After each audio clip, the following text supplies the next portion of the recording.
So he's a human. Nope, he's a goblin. I'm sorry, he's a goblin. Jeez, you guys stop talking. No. Raised by goblins, right?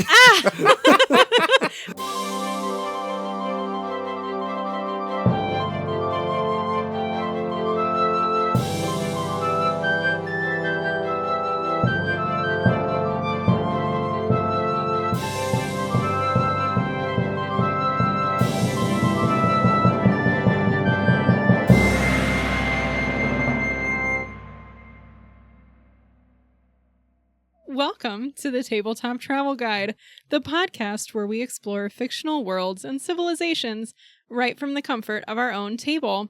I'm Sam, and I'm trying to remember what I did this week. We jump back into Tyler's campaign. We're doing Fist of the Ruby Phoenix, the adventure path, and we had a lovely session recap to remember all of the ridiculous things that we have done thus far. Yes, I'm Tyler, and yeah, I took a break after book 2, so there were 3 books. After book 2, I was about to start up a second campaign in addition, and I'm like, I need to take a break from this, so I can't run 2. And so I imagine I was going to come back earlier, but then it's been like a year and some change since we did it. So starting book 3, I did for those Bachelor fans, an After the Final Rose type interview recap where we talk about all the highlights. Yeah, so I took there's like part of the tournament, there's an announcer, so she sat down the team and had an interview and walked through the highlight reel of here's what happened. The T-Rex fight that you were part of made the highlight reel. Yes. That was my favorite thing. Yes. That time I illusory disguised myself as a baby T-Rex. Yep. And it was not as successful as I thought it was going to be. Why I thought it was going to be successful, I'm not entirely sure. Yeah. But it was fun. But yeah, so we did that. I'm excited to get back into that campaign. Finish it off. Finish an adventure path. Nice. Yeah. Well, I'm Ryan, and the only role playing I need in my life is a provider of managed democracy, fighting for Super Earth. Super Earth. Yeah, Helldivers has still consumed my life. This is take 3 of our episode, and it's still consumed my life. Oh my gosh. I want them to do the Is It a Cult on Helldivers. There's a podcast we listen to that sounds like a cult. It's the Cult of Helldivers. It's probably not there yet, but it would be funny to listen to them try to explain if it is or not, though. That's fair. I don't know if they dive into video games. Yeah. Well, before we get into this, reminder, you can support us on Patreon. Ryan said this is take 3 of this episode. So technically take 2 of the modern episode. Sure. When we originally recorded this episode was a couple weeks back, and it was the Lastwall and Gravelands episode. And it was kind of a big moment because we just crossed over our year mark. So we've been podcasting for over a year, like a year and a month. This is wild. Woo! Yeah. And the first 2 test episodes we did were Lastwall and Gravelands, way back when Ryan and I had this idea for this podcast and we wanted to try it out. So we recorded 2 test episodes and they went fine. They're not very good. The first they one were a test. The first one was not good. The second one was pretty solid. It was better, yeah. We did Lastwall and Gravelands, and then when we started our actual podcast, we started in Taldor. A logical start point, yeah. Yes. So we've come full circle, and then we recorded Gravelands 3 weeks ago, and then I realized my audio was crap the whole time, was not salvageable. So this is take 3 of Gravelands. But if you want to listen to those 2 test episodes, they are rough, but you can see where we came from. We're going to be posting them on our Patreon. You don't have to pay for anything because they are not worth paying for. But if you want to hear what our first couple pilot episodes were, we'll post those up. So go check out our Patreon, Tabletop Travel Guide Podcast. But so since we had the technological snafu, we ended up recording something different for last week's episode. So I do have a slight things we misspoke from our brief interlude into more deities. So we talked about one particular goddess, and I pronounced it Savannah, but it is Savannah. Savannah. Yes, we found a pronunciation guide after the fact. Yes. So. And welcome back, Ryan. Yeah, it was funny listening to that, not having sat in on it, and it kind of felt like I had died Oh my god. Listening like, oh man, rip Ryan. But it was good. You guys did a good job. Yeah. Oh, I mean, it was very weird. Yeah, the last time we'd done a 2-person episode was episode 5 right before Sam joined. So it's been a long time. Yeah, you guys did good. Thank you. I appreciate the time to stop dying. Yeah. But now the band is back together. The band's back together. And, one more thing before we dive in. Fine. I know. Sorry. A lot of housekeeping today. The God's Reign Prophecies update. Great. Great. So, last week's update was Nethys has been marked safe, which is fair because Archives of Nethys was a lot of work. They couldn't change the name. Mhm. But unfortunately, that means Ryan has lost another. I feel like I drafted a good quarterback and I forgot to draft the rest of the offense. I thought I was going to be... I thought I had the worst team, but you are just very unlucky. I'm struggling. It is hard because there's like no rhyme or reason for why they're like marking people safe or not. So it's like we all just wildly guessed for this. Yeah, but I wildly guessed the worst so far. Yes. So Ryan's having some difficulties, but Sam's still decent, solidly lead. You're at 5. I think I'm at 5. Ryan's at 3. So it's fine. And I haven't been statistically eliminated yet. You have not yet. And then our patrons, I think we still have. I think only 1 or 2 people picked Nethys, so the leaderboards haven't changed too much. Anyway, we're diving in. Take 3, Gravelands. Go, Ryan. Go, the Gravelands. Okay, so sources are Mythic Realms, the 1E and 2E World Guide, the Knights of Lastwall, which is an amazing book. Fantastic book. And the City of Golden Death Adventure. 837 AR. Here we go. Baphon, our boy, our Lich, was born in the lands that will one day become Ustalav. But he's not born a Lich. He's born a normal He's born a normal human boy. When a mommy Lich and a daddy Lich really love each other. I don't think that's how Liches merge work. their soul cages into a baby Lich. I feel like they should hatch like an egg instead. Why would the Lich egg? They're reptiles. I feel like it looks a little creepy. Maybe it looks a little cagey, and then it's like, bloop. Does a baby Lich come out as like a baby or like just a very tiny old Lich? He's not Is going it to like Benjamin Button Lich? It's a fully. He's not going to go backwards. It's a fully grown tiny Lich. It's just where really creepy children come out of an egg. Sure. It's Anyway, fine. Baphon, born as a human. Yeah, born as a human boy, assuming, I don't know. This episode might be a little unhinged, guys. Great. It is stated that he studied necromancy from an early age. Okay. It's not clear what early is in this context. I imagine like mom and dad are sitting in the kitchen looking out and he's like resurrecting a bird or something. And we're like, we should deal with that. This is like the child who like, oh, my bunny died. I have to bring it back. Man, and then it's like you've had he's the like same bunny living... for like 10 years. This is kind of weird. It's back to Banicula. It all comes back to Banicula. Okay, we just started. Come on, let's go. Right. Anyway, he has a childhood. He studies necromancy. He becomes I assume like an average necromancer. Yeah. And his first big move on the world stage is to conquer the city of Crestilian on Interper Isle, which is the island in the middle of Lake Encarthen. Ooh. Castrilian on Interper Isle. Yes. So he shows up.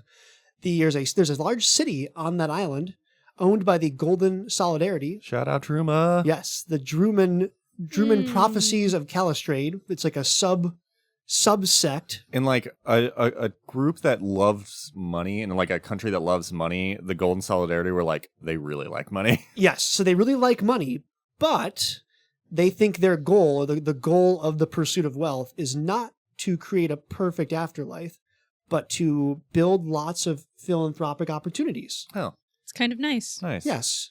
And by philanthropy, I mean build lots of golden statues of philanthropy so that you're functionally immortal in the mortal realm.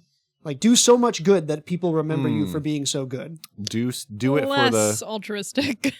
do it for the fame.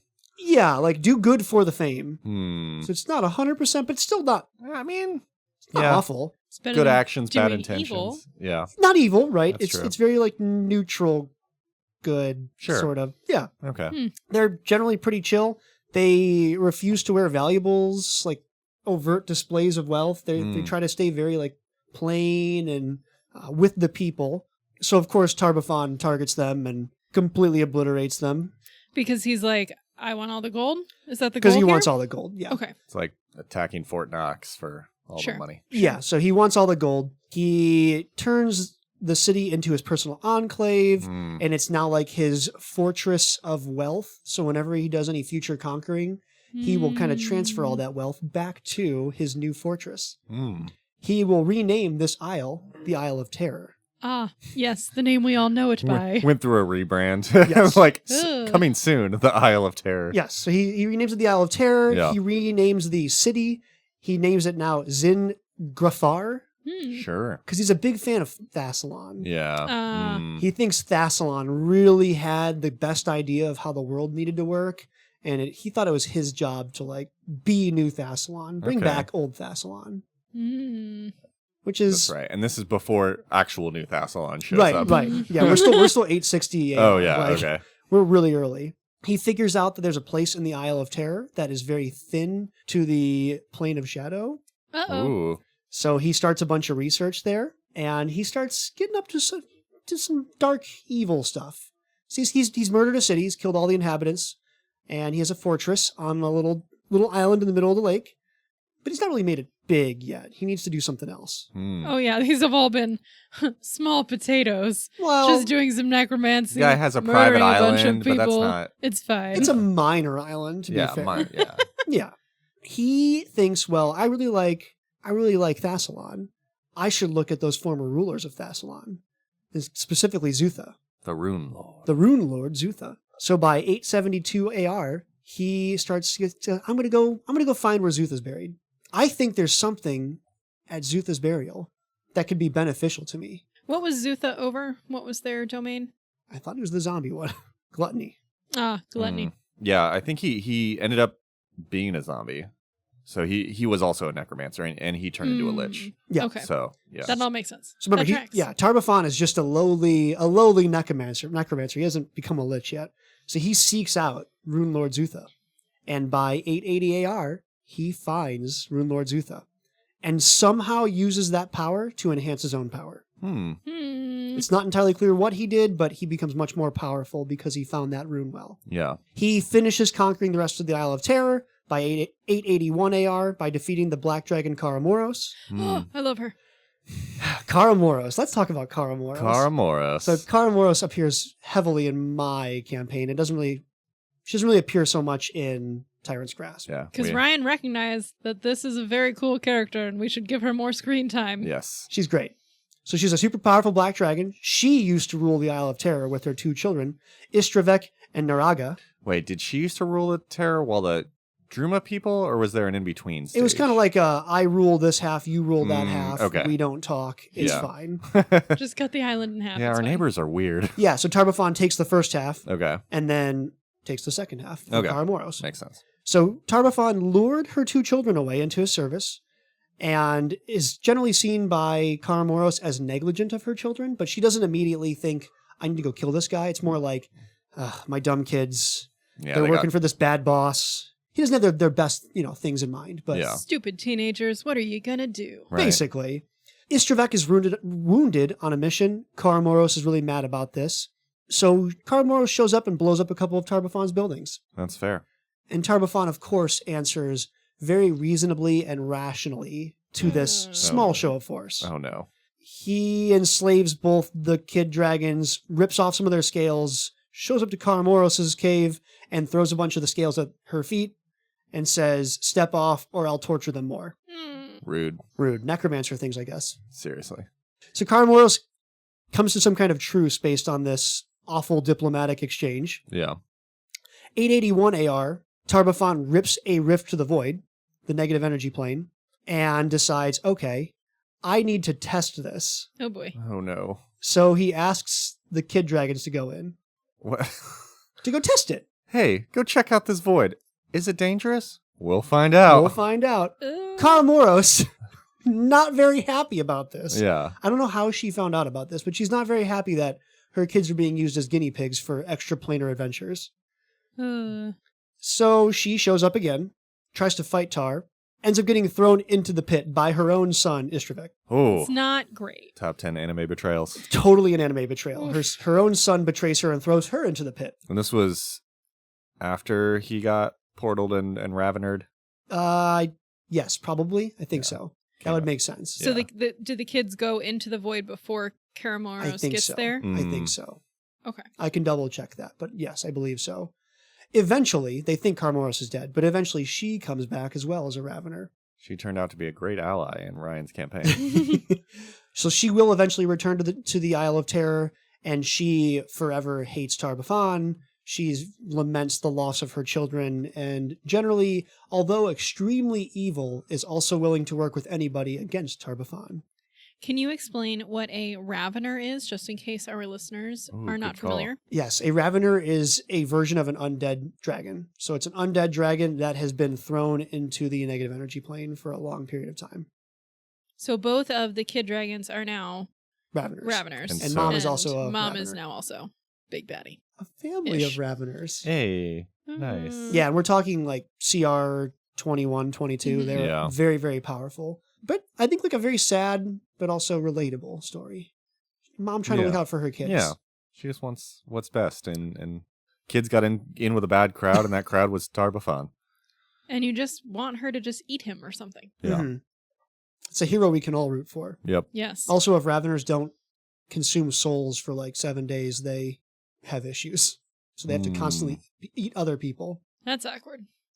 Fair. I don't think we knew that when we allied with her. Are there like people on the Isle of Terror now, or is everybody undead? Where do they get their souls to? No, that's a good... Rasmirin. Oh. The Raveners will leave the Isle, find some souls, and come back. Well, okay. So it's takeout tonight. I just imagine it's like Lake and Carthan's like a food court for Raveners. You're like, hey, where do you want to go today? Yeah, let's hit Rasmir up. You're like, hey, we're just going to go Druma. Like, we're thinking fancy we went to takeout. Rasmir the last 3 weeks in a row. I want to go to Ustalav. We have Rasmir at home, honey. Yeah. I found this boat. It's got a little bit of everything. Yeah. So Karamoros. Okay. Good character. I like it. She's still around. Tar, on the other hand, Tar-Baphon, has gotten bigger, thinks he's pretty powerful. He now has the whole island under his control. Mm-hmm. So he goes over to Belkson, which we haven't talked about yet. That's the place where a lot of orcs live. He recruits a bunch of orcs. He turns some other undead over. And now he has world-ranging plans. He's going to bring back Thassalon.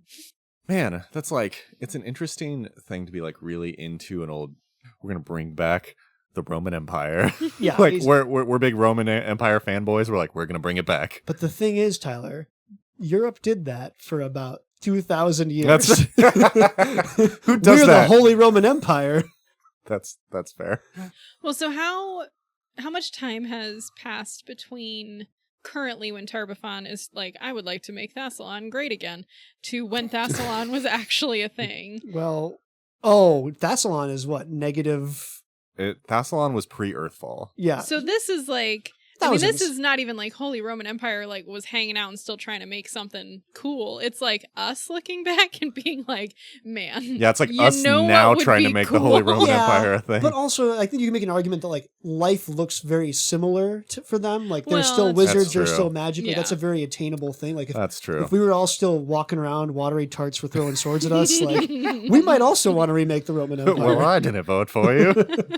Let's bring back the Colosseum. Settle our problems that way. What could go wrong? There's Colosseums already in Golarion in multiple locations, That's true. as we have discussed. Let's make Timon a thing. Yeah. So it's not like I don't think it's definitely an unreasonable request. I don't think it's an unreasonable. But it's not like so far definitely removed yeah. that everyone's like, this is real nuts. Yeah. I don't think he's the only person who thinks this. Fair. So he's really inspired by the Rune Lords. He invades Ustalav. Things go great for him. He takes Ustalav for the first time. Yeah. And Eridan notices this and thinks, well, I am the god of humans. I guess I should do something about this. He's like watching his sports on the couch and like, I guess I'll take out the trash. Yeah. And Tar-Baphon knows that Eridan is going to disapprove of this course of action. Yeah. Sure. So Tar-Baphon is creating a trap. He's going to kill Eridan. And Cool. so he's still not a lich yet. Correct. Yeah, he's So just he's a really like- powerful necromancer. A dude. A human dude. And he's like, cool, I'm going to take down a god. That's no some- big deal. That's some white man confidence right there. Say you can't fault him for not having ambition. Okay. The guy, you can't say he didn't have confidence. So his plan, Sam, it's a great plan. All right. Okay. So work with me here. His All plan right. is to dig a big pit. Sure. That's the plan. Is he going to cover it with That's the whole straw? plan. Is it going to be like, I dug a hole and then I covered it up and then I'll be like, Aridin, come meet me at this specific location, and he falls in the hole? Kind of. I like to imagine he puts like a plate of human food under like a big old box and like hides behind a bush with a string. Like, I'm gonna get Aridin this time. Definitely human food. He loves fried chicken. It's called the Well of Sorrows, and it's a giant hole that goes from the surface to Sekamina in the Darklands. Okay. So also the assumption is that Arodin, a god, is going to trip and fall into this hole and then just do nothing. Like, oh, guess I'm falling. I won't do anything about it. I want to start like, if we ever need to like dig a hole for something, I'm gonna call it like this is the Well of Sorrows. You're like, it's a pit in the backyard. Tyler, we're planting flowers. Stop calling it that. This is the Well of Despair, and you're like, that's where the tulips are going. Look, I would feel that way about gardening. I'm for it. I mean, I assume there's more like magical traps and like anti-magic field and blah, blah. I'm sure there's more than that. The Darklands will take care of them. Yeah. So we're gonna throw them deep into the Darklands, 300 Sparta style. Cool. Sure, Stunningly, Aridin doesn't fall for it, Shocking. and Aridin kills Baphon in 896 AR. Checks out. So all of that for nothing. Except wait! Oh no! You've activated his trap card! The pit was just a distraction. It kind of was. It turns out there are many paths to the dark side. Oh, jeez. As part of this wild, elaborate plot by Baphon, he realized that, like, to become a lich, you need to die. Well, sure. And there's some kind of ritual involved that the more powerful the thing that kills you, the more powerful lich you come back. So what better way to be powerful as a lich than to be killed by a god? I would just like to imagine like other liches like holding auditions for like who's going to be the most powerful person to kill me. Like, well, I don't know if you're making the cut. They're looking at headshots. Like, oh, I don't know about this person. Craigslist. Human seeking deity to kill me for lichdom. We'll pay in cash up front. So, all this being said, I totally blame Aridin for this. Good guy Aridin decides to give Baphon a proper burial. Dumb. Dude, What? you gotta burn the body. You burn the body. You gotta I burn mean, that that is body. Bro, a do proper you even burial to undead? burn the body. Yeah. You gotta burn that body. Come on. So immediately, Baphon's minions go dig up the body, and they ferry him away to his ancestral homeland in Ustalav. And if you're gonna bury the body, then like you hide it or you put it somewhere where it's hidden from someone else. Extra You put it in a vault. I don't know. Extra planar spaces exist. just like Put it in throw a bag of holding and throw that bag of holding into the bottom of the ocean. Oh, that'd be fun. just throws him in a grave like, please do not touch. Do not touch dead lich. Deaf, do not dig up. Deaf, do not dig up. That is 896. Okay. So we fast forward to 3203. Oh my gosh. Okay. His body is hanging out for 2,000-ish years, 2,000 plus years. The Whispering Way, which are the followers of Baphon, generally undead, but they're all big Baphon fans, they bring him back. He's been in his chrysalis the whole time. Now he'll be a beautiful lich Ooh. butterfly. A beautiful licherfly. Licherfly. Kind of. He comes back. He immediately calls out Aridin. Like, hey, we my have gosh. unfinished business. And Aridin ignores him. Get back in that ground.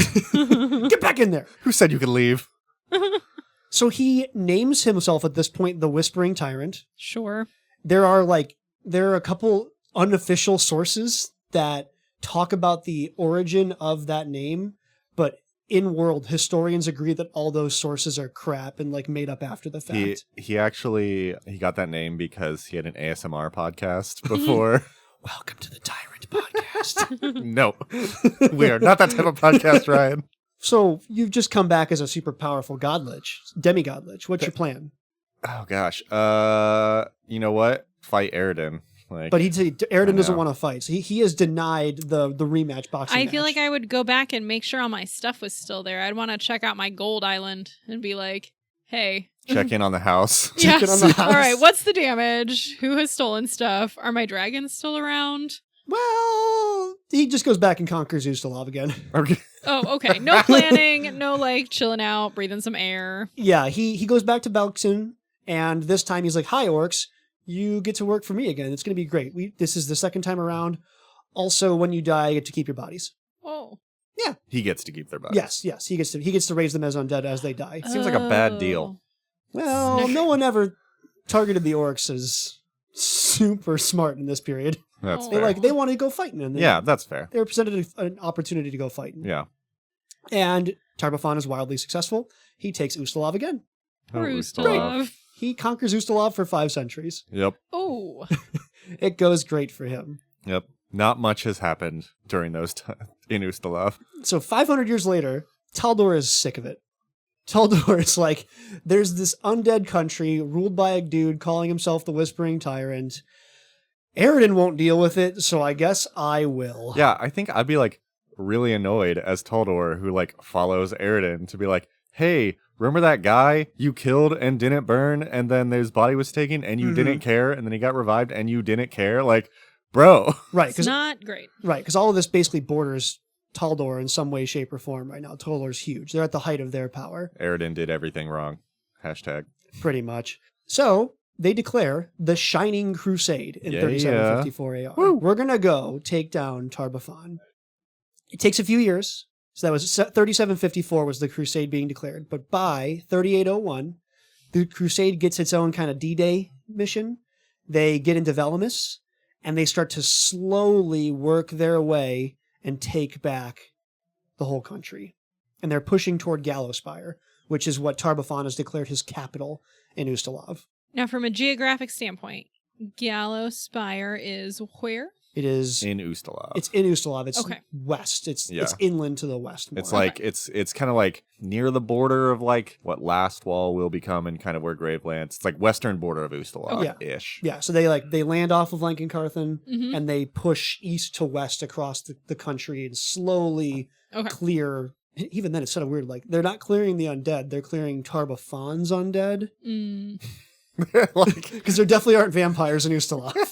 it's like Hey, do you have your badge? you're like I- you're undead. You're like, don't worry, I'm not Tar-Baphon undead. You're like, okay, you're cool. We good. We good. 3818, we're working on it. We're slowly pushing through. The Crusaders feel like they need help, so they summon the Herald of Aridin, Erasni. Erasni. And by summon, I mean forcibly summon and bind her to the material plane to help them without consent. Super freaking rude. It's really unfair because Erasni's really cool and it's just a rude move. They could have just asked. I Yeah. really feel like they could have Also just that. asked. Like, yeah, you're a herald you're about to fight a main enemy of Aridin. So I imagine if they would have just been like, hey, can you help us against this fight against your like One of your mortal enemies. mortal enemies, she would have been like, yeah. It's like, no, just force her into servitude. Yeah, they force her in. So they do some good work. They fight the good fight for 5 years. But unfortunately, in 3823, the Battle of Three Sorrows occurs. Erasni is killed, Mm. and an actual physical army is marching. Tar-Baphon throws her body at the foot of the marching Taldan army, Yay. and they get really shook up about all that. They barely escape with the help of a new hero, Iomade. Hey. Yay. Iomade. Iomade is able to kill one of Tar-Baphon's lieutenants and extract a large part of that army, and that's one of Iomade's like big moments. I think it's her miracles. Yeah, or Mm. Iomade's axe. Yes, or yes, it's one of her big acts. Yeah. But that setback aside, by 3827, we're launching the final attack on Gallowspire. General Arnesant, he's going to fight Tar-Baphon in solo one-on-one combat. He's got a relic from Aridin called the Holy Shield of Aridin, and it's going down. It's the final battle. Great. So Aridin is like, okay, you killed my herald. I'm still not going to show up, but here's a shield. Here's a fancy shield to help, guys. Ugh. Ugh, Aridin. Bro. So they're fighting one-on-one. Tar-Baphon, super powerful lich. He casts Wish Mm-hmm. Mm-hmm. and wishes for General Arnesant's heart to end up in his hand. Mm. But the shield deflects the wish spell. Good And it like shield. redirects the wish energy back onto Tar-Baphon, Ooh. really badly wounding Tar-Baphon. The shield blows up. Tar-Baphon is forced to retreat into Gallowspire. I'm still mad that Ryan didn't let me remake the shield in his campaign. Oh man, we'll get there in the spoiler guide, Sam. We'll get there. Tar-Baphon flees into Gallowspire. The rest of the army tries to find him. Gallowspire is like a gigantic multi-level fortress. Yeah. They're just unable to weed out Tar-Baphon, and he's a lich. They don't know where his phylactery is anyway, so they make the decision, well, we can't technically kill him permanently anyway. Let's just lock him in Gallowspire. It can be his prison for all eternity. Because for liches, you have to kill their bodies and also murder Destroy the the box phylactery. that they The hang Or out the in. soul cage. cage. Yes, it's not Yes. called the phylactery anymore. The soul The cage. soul Yes. cage. Yes. More evidence to support he hatched from an egg. So they set up this thing called the Great Seal. It seals up Gallowspire, a whole bunch of undead in there, a bunch of his lieutenants, and Tar-Baphon is stuck in Gallowspire forever. Nothing will ever escape Gallowspire. Who created the seal? The armies of Taldor, Yeah. powerful Okay. wizards. So it was like a big sorcerers. group effort to Yeah. like End of the seal that episode. Tupperware. Thank you, Ryan. It's been great. And nothing bad ever happened again in Golarion. We all Woo! skipped off into the sunset. So what are you going to do, guys? We've just defeated the most powerful demigod lich in Golarion. Now what's the plan? I'm gonna go back to the island and see if my gold's still there. Sorry. Incorrect. We're going to form the Knights of Ozum. Heck yeah. The organization focused on keeping Tar-Baphon in his cage. Now what are we going to do? We're gonna. That's right. We're going to invade Geb. what? Nope. We're going to launch a fleet. And we're going to go down to the equivalent of Africa. And we're going to invade Geb because there's undead in Geb. Oh my gosh. Just, I don't know who's in charge here. They like got typecast as like undead killers, and they're like, crap, what do we do now? Well, there's some undead way south. What happened was they all rolled lore warfare and they all got nat ones. Kinda. And Yeah. this is what happened. So they go to Arcadia. They go to Or not Arcadia. Garund. Garund, yes, Garund.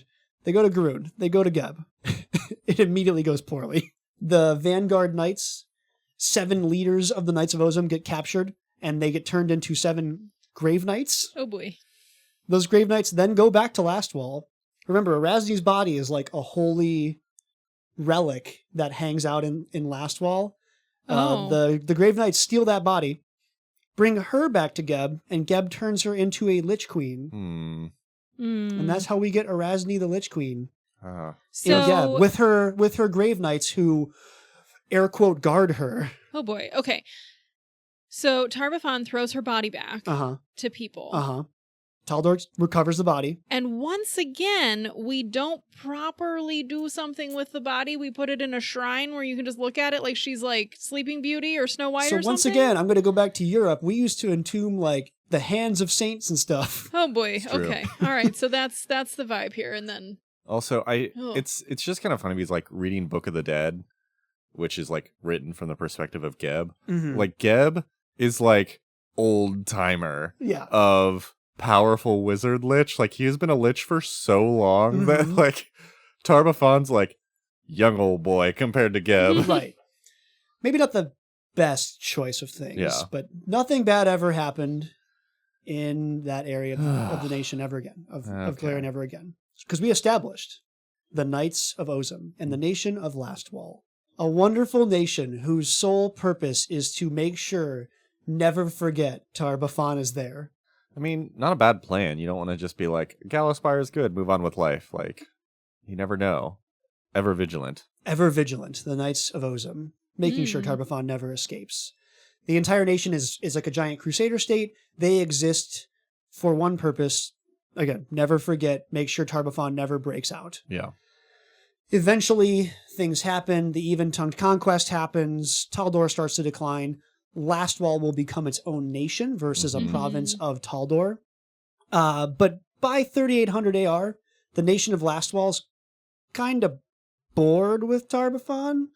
Well, especially if like nothing's happened. Like, you're just chilling for a ton of time. You might have an undead here or there, but like, Yeah. it's like watching paint dry. Like, Yeah. hopefully nothing comes out of that paint. The system is working, right? Yeah. Tar-Baphon is contained. The prison is still locked up. Maybe we look west. We start looking at those orcs in Belkson because they're kind of chaotic and they're kind of evil from a certain perspective. So we'll boy. make sure we take care of them. Hmm. They established the Sun Wall which is like a defensive fortification structure, but that falls apart by 4237 AR. Okay. Then we back up again for the Harchrist blockade, but that falls in 4517 AR. And then we end up backing up to the Horde line after that, and that's where it'll be until Tyrant's Grasp happens. Okay. So they basically like, was that still Lastwall territory? Was that like Belkson territory that they like pushed into and then got pushed back so out Taldor of? was exploring, right? So Sure. the borders were a lot further. And they Yeah. were like, this is the border. And then the orcs keep pushing them back further into Okay. Lastwall. That's fair. And where we'll kind of leave Lastwall before things happen. The military is starting to have kind of issues in its focus by 4719. There's a group of the military who thinks, oh, well, we want to make sure we're established for Tar-Baphon. We're here to stop Tar-Baphon. We watch Tar-Baphon.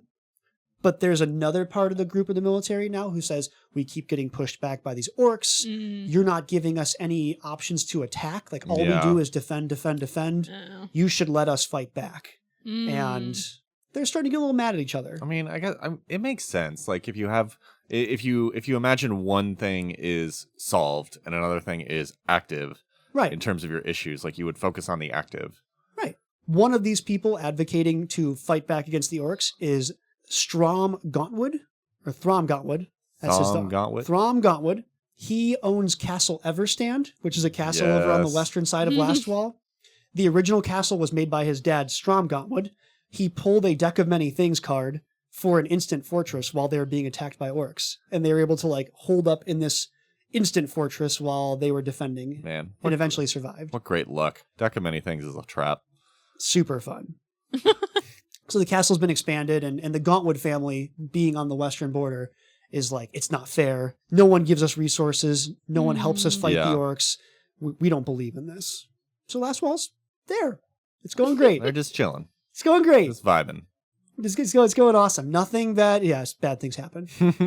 So I will basically breeze over Tyrant's Grasp. Yeah, we are going to have an adventure guide for this, mostly because we're all excited to see Ryan rant about the original adventure. I love Tyrant's Grasp. I hate Tyrant's Grasp. I have so many feelings about Tyrant's Grasp. Yes. Long story short, things happen. Tar-Baphon escapes. He goes a rampaging. Heroes stop him. The day is saved. Ooh. Except by saved, I mean Lastwall is completely obliterated as a consequence of this war. Ew. Ugh. So Lastwall ceases to exist. The Knights of Ozum cease to exist. It's just this shattered area now called the Gravelands. Yeah. It's like the biggest change to happen between first edition and second edition. Because like, yeah, if you look at a first edition map, it's like Lastwall. You look at a second edition, it's like undead. Yeah, Gravelands. So like where the Sarkora Scar got better, Lastwall got This one got worse. much worse. Yeah. Ooh. Much worse. Yes. So the capital vigil is totally gone. They will reestablish. You can't really call the Gravelands a nation, but like Yeah, like the area formerly known as Lastwall. kind of. They do establish their own new capital in Velamis, which is another larger city by 4720 AR. There's this thing called the Reforging, where a whole bunch of different events happen and like inspire the new Knights of Lastwall, because now we're like, oh, Lastwall, like that's what we fought for, Yeah. Lastwall. So there's a cleric of Iomade named Iluna. She gives the evacuation homily, which inspires everyone to stay and not evacuate. Sure. Sure. So she's like, she's stealing everybody. Like, we're going to stay. We're going to fight. A champion of Shelyn named Pharos. She recites the anthem Vigil of Our Hearts, which love becomes it. like the unofficial anthem of the Knights of Lastwall. The Vigil of Our Hearts. The one that's blown up. The Ew. vigil is the hearts of the friends we made along the way. Yes. Cletheri? Clareth. Clareth Iomade arrives at Velamis. She forms the Crimson Reclaimers. Yes. And she starts going out and fighting the undead and taking the fight back to them. So her name is Clareth Iomadar. Yes. Is she related to Iomade? I don't think so. I don't think so. I think it's So- just convenient. Interesting. Okay. Yes. That's the Reforging. So it's not a nation, but Velamis is a holdout of Crusaders. Okay. And then, of course, we're fighting a crusade. We need money, guys. Yeah. So the Knights of Lastwall establish a presence all across the rest of Golarion. They send out fundraisers, they send out knights, they send out recruiters. They have become the Salvation Army. Sorta, kinda. They make children's games Mm-hmm. to like make sure everyone knows that Lastwall is a thing. So that the kids' game is called Knights and Bones. It's kind of like Cops and Robbers. Okay. Nice. Like some of the kids are knights, some of the kids are skeletons, and they fight each other. That seems fun. There's like a new thing where if a knight of Lastwall is walking through town, everyone like gives them a little bit of money to like fight the good fight. Yeah. They have a big presence in Absalom. They have like those little red buckets with the bells right outside the markets. Yeah, they ring the bell before Christmas every year. They're in Razmir fighting the bad guys in Razmir. There's a group of them. They're still up there fighting in the Sarkora Scar. There's a group in Arcadia. There's a group in Garund. There's a group in Tianjia recruiting for the effort. They're all over. They're a global fighting force for good. It Or is at kind least just anti-undead. They're a global fighting force to stop the undead. yeah, it is kind of interesting just that like obviously you're very siloed in Lastwall for so many years and then like immediately have to scatter. Just the interesting like organizational difference of that type of situation. Yeah, so they're the Knights of Lastwall are a thing. They seek to reclaim the Gravelands and purge them of all the undead, but there's a lot of work to do. Yeah. I do want to note they have the Cleric Thiomadar who made the Crimson Reclaimers, and then like all the ones who are out are the Shining Sentinels, and so you have like the two types of factions, which are like Shining Sentinels are like very paladin, lawful good, shining gold knights of like we're doing the thing, and then you have the Crimson Reclaimers who are like we need to do whatever we can to go in and like they rescue people from the Gravelands, but they're also like we need to take the fight to the undead. Well, they revere Rasni, right? They get their magical power from a benefactor, but it's kind of an unknown benefactor, and I think it is a Rasni. I think it's implied it's a Rasni. It's implied a Rasni, but like no one knows. Nobody knows. Man, I love the Crimson Reclaimers so much. They're so badass. And that is Lastwall. And the Gravelands. Yes. So thank you, Ryan. We did hand away a lot of Tyrant's Grasp. We will hit that in an episode here soon. It's going to be a long one. Yeah, Ryan has many feelings about Tyrant's Grasp, and we are here for it. So we'll probably be recording that in a bit. We need to find like legitimately a 4 to 5 hour block to record that. Oh boy. We can do it. Anyway, but until then, we will take a quick break, hear some ads, and we'll be right back.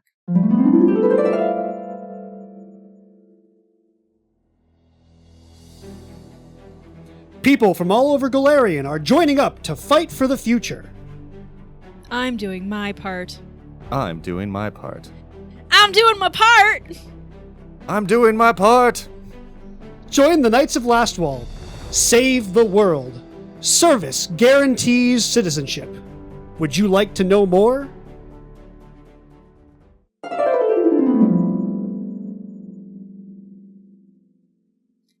And welcome back. We are here again, still talking about Lastwall, and now we get to jump into fun campaigns and characters. Tyler, would you like to kick us off with a campaign? Yes. So this is the third time I've brought up this campaign.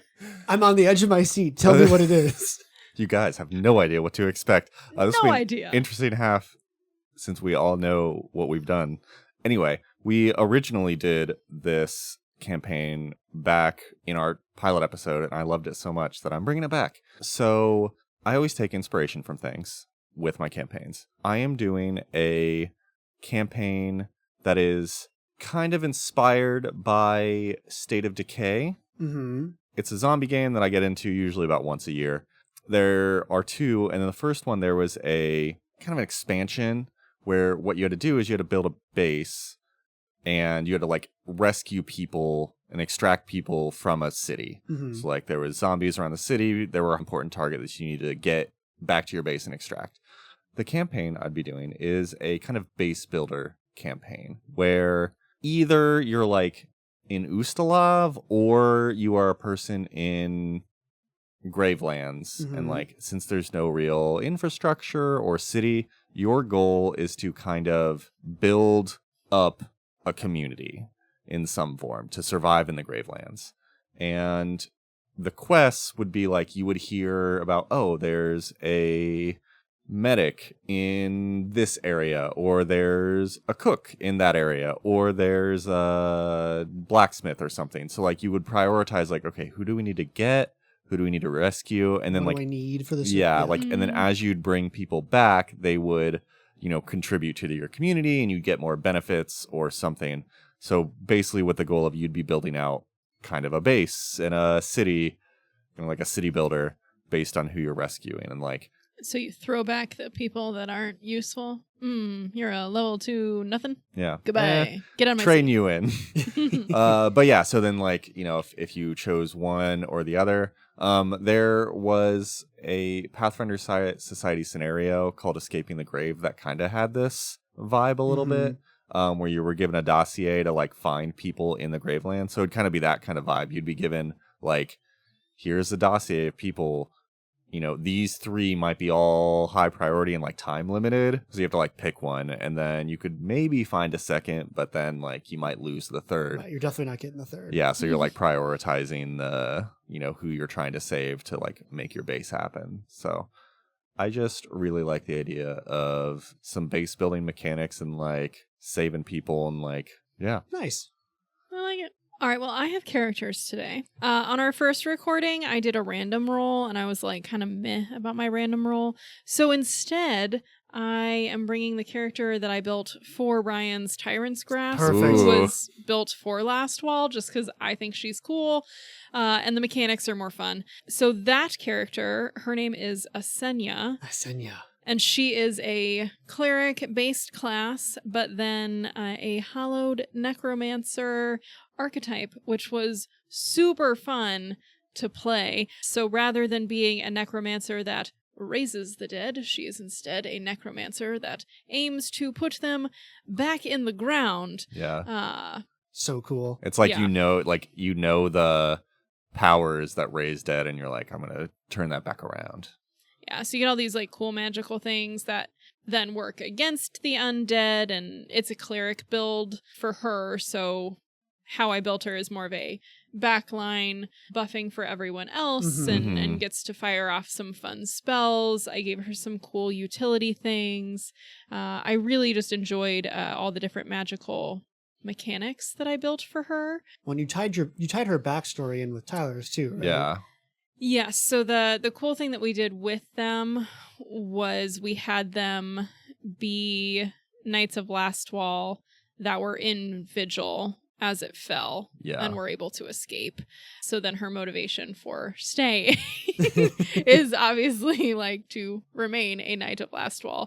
So she would obviously fit well into this campaign and would be very motivated to go find other people and rescue them and bring them into like this society to continue to build it up. Well, and especially if you like, as part of the dossier for the campaign, it's like, oh, you have this person who's a person who understands necromancy and how to like deal with it. That'd be super high priority. Because you're just like, oh, you can like sanctify ground and like keep things. So some of the fun things that I did with her with that build. So she has Hallowed Ground as a focus spell, which allows you to make the ground around you inhospitable to undead. Yeah. Super relevant. Yes, super helpful.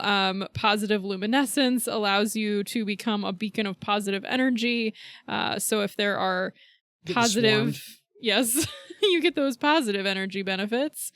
And then some of her spells are also taken from the Hallowed Necromancer list. Nice. So she gets some cool ones, and she can do some drop dead type situations for the undead as well. Nice.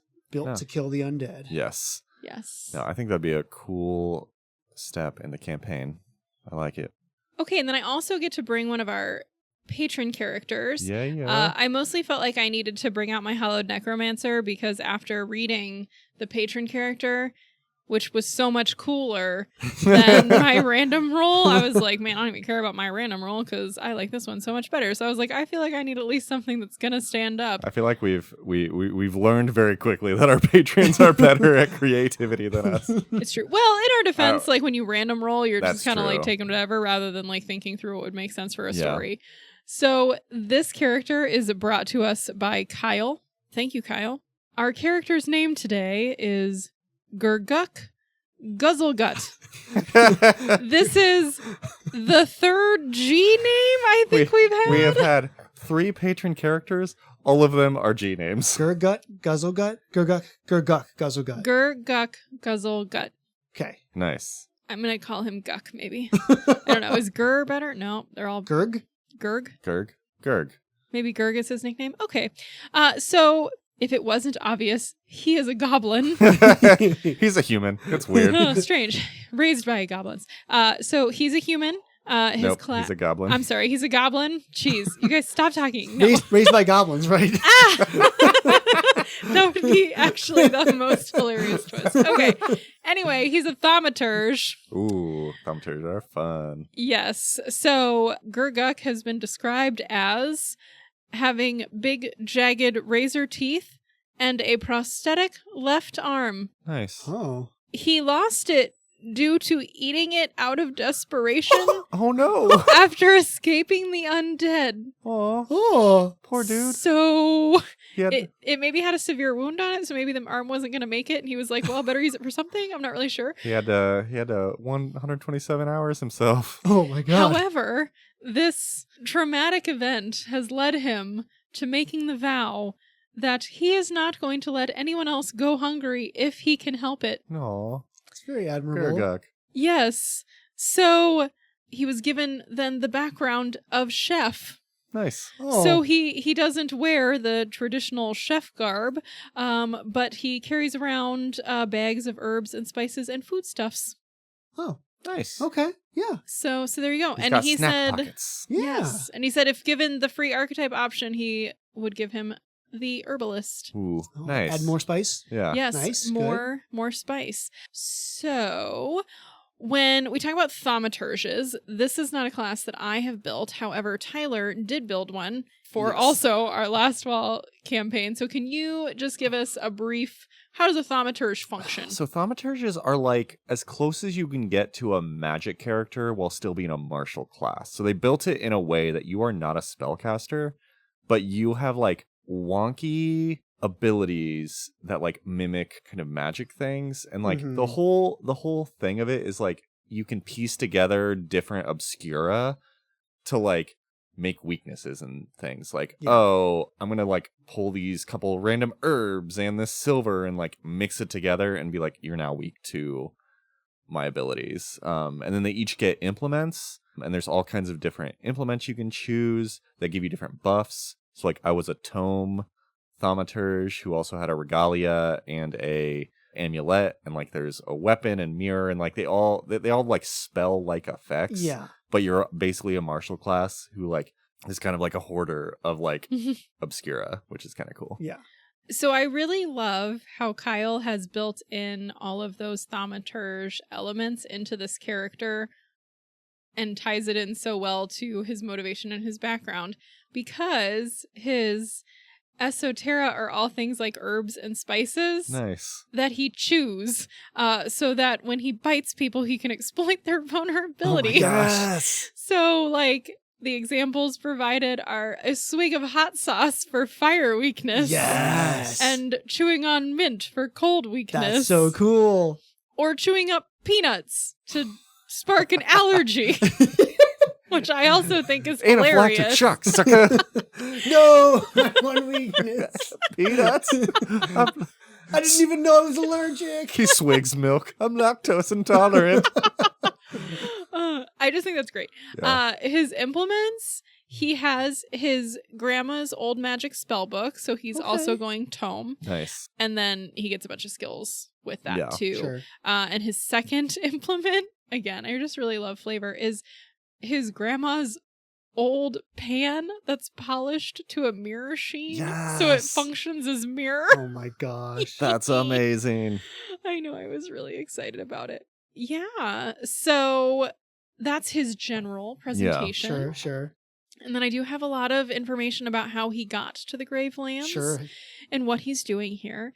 So Gurguk grew up in the Guzzlegut tribe on the outskirts of Gallow Garden. There's so many G's. They like That was alliteration. intentional. So they had scarce food.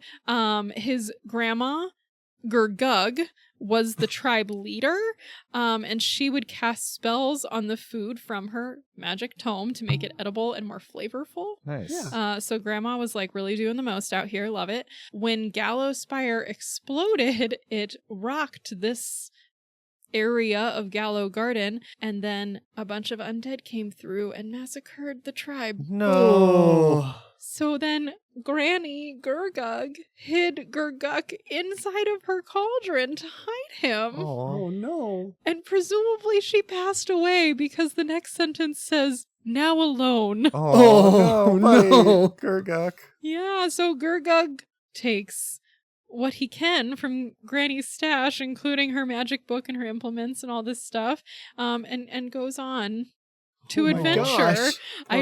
I'm rooting for him so hard. Oh my Man, gosh. What would be interesting is like for the campaign, like a tragic timing would be the person of interest was Granny, and like the person on the dossier was Granny. No, don't do that to him.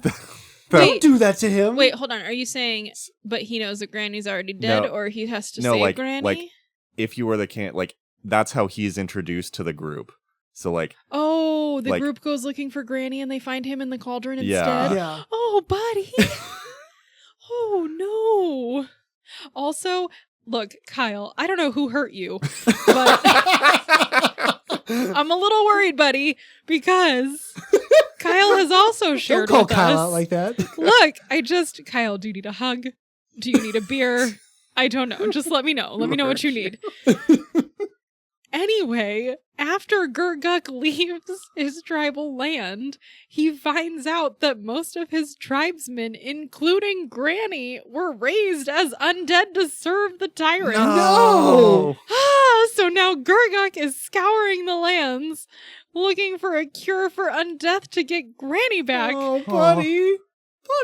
buddy, this is This is why I'm like, Kyle, do you This need is a hug? Big bummer. we need to protect Gurguk at all costs. He's the most precious. Who cares about the rest of the mission? The rest of the mission does not matter. Everybody's like, you need to build a base. You're like, we are going to find Granny. On a positive note, Gurguk also harbors ambitions of starring in Golarion's Cold Iron Chef, No. Yes. That's incredible. the fabulous game show right out of Absalom. That's incredible. Yes. That is such a good idea. I wish that we could have made that our commercial for this. Oh my gosh. So we might have to go back and record a very special commercial for Golarion's Cold Who Iron is Chef. our Dave Ramsey? Oh, no, sorry. Or Dave I'm Ramsey. thinking- Finance guy. You mean Gordon Ramsay? Yeah, and also that's the wrong show still. Yeah, he's That's not Kitchen on Iron Nightmare. Chef either. Iron Shadow. It's the yeah. I mean, it's crap. different chefs chairman. every time. The chairman. Who's The the ch- chairman? For I can't remember I don't know. who he is. But there's like the announcer is different too. Like there's someone who's talking about it and then the chairman Yeah. just judges you. Yeah, no, the chairman's the best That's part. still though. incredible. Yeah. That's such a good Anyway, idea. Cold Iron Chef. That's a whole adventure path. Yes. Seeking ingredients for Cold Iron Chef. That's a low-level campaign. Nice. Would you like one more nugget Yes. Please. from Kyle that I also particularly like? So we have he's chefy, right? His abilities, we are calling them culinaromancer. Like Cullen Romancer. Like culinary plus necromancer. Culinaromancer. Sure. I love it. I want to create that homebrew Nice. as a Well, you can make your own Archetype, schools 'cause now, the I remasters. So think it'd there be could be a culinaromancy school. Okay, this is gonna be a deep cut, but Oh, dear. there's a whole quest in RuneScape. Oh no. It was like either the 100th quest or something, but it was like a Cullen Romancer takes over a banquet, and then you have to like save 12 different people. Wait, And is go this on a real word? Yeah. I don't know. But it's I thought Kyle made this Hold on. up. No. Oh, sorry, So did Kyle. I was so like, did I thought that, wow. I was like, that's an amazing idea. I don't know if it's a real word, but it was like used before. Oh yeah, a demented evil wizard who specializes in food spells. It's from RuneScape. Yeah. Oh, well, shoot. I was Today I like, learned. Kyle, you need to copyright this and like put it somewhere. Kyle, if you name this from RuneScape, hit me up because I'm interested. I'll chat about RuneScape. It's been several years. Anyway, That's all. Kyle did say that he could go on and he apologized if this was too much information. No, and that's I would great. like to say no. This was an excellent amount of information. I am very invested in Gurguk's wellness and livelihood, and Asenia, my cleric who's not as interesting, will protect him Yes. forever. Cool. Well, that was great. Thank you, Kyle. And remember, if you want to create a character for us, join our Patreon, the $10 tier. You can submit a character. We have a couple more coming up. Please stop naming them G's. You have to pick a different letter. There are 26 letters. Pick a new We're one. gonna start knocking letters off the list. This is more the band James. letter name. We're gonna do a draft. We'll let all of our patrons draft letters. It's gonna be a whole thing. Anyway, cool.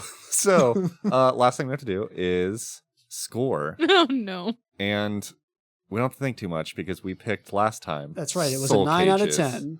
Gosh. Was it? out of 0 to 10 soul cages, where are we in the Gravelands? It's 9 out of 10, just like we talked. Definitely 0. Definitely 0. 100% 0. 0 reason to be here. Do not show up. Please leave. Major It's all travel bad. advisory: do not come. Do not get here. There is nothing to see. No good things come out of going to Gravelands as a tourist. Yep. Don't go. 0 out of 10 soul cages. Easiest score we've done so far. All right. Well, that was excellent. I'm glad that we have taken this journey for the 3rd time. Yes. I wasn't here for the first one, but I feel like I was. So I'm still going to call this my 3rd time doing this episode as well. So everyone, cross your fingers that this is the one that you all hear. But as we close out today, reminder, we have Patreon. There is a link in the show notes or on our website, or you can search us on Tabletop Travel Guide Podcast. Thanks for sticking with us, everyone, especially in this speed bump of an episode. If this was a little chaotic, it's because we've recorded this several times and our reactions were I kept weird. joking that it was cursed. I'm not sure. We'll We'll find be out. a cursed episode. We'll see. It could It should be. be fine. So if you're brand new and this is the first one you listen to, please don't judge us on this. Please go listen to one of the other ones. Interesting and then take decide. to start 40 episodes in. It would be strange, but maybe people really That's like fair. the Gravelands. Yeah.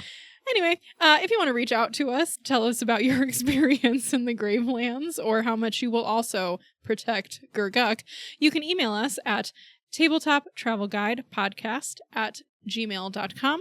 And then you can find other materials on our website at tabletoptravelguide.com. And until next time, happy travels.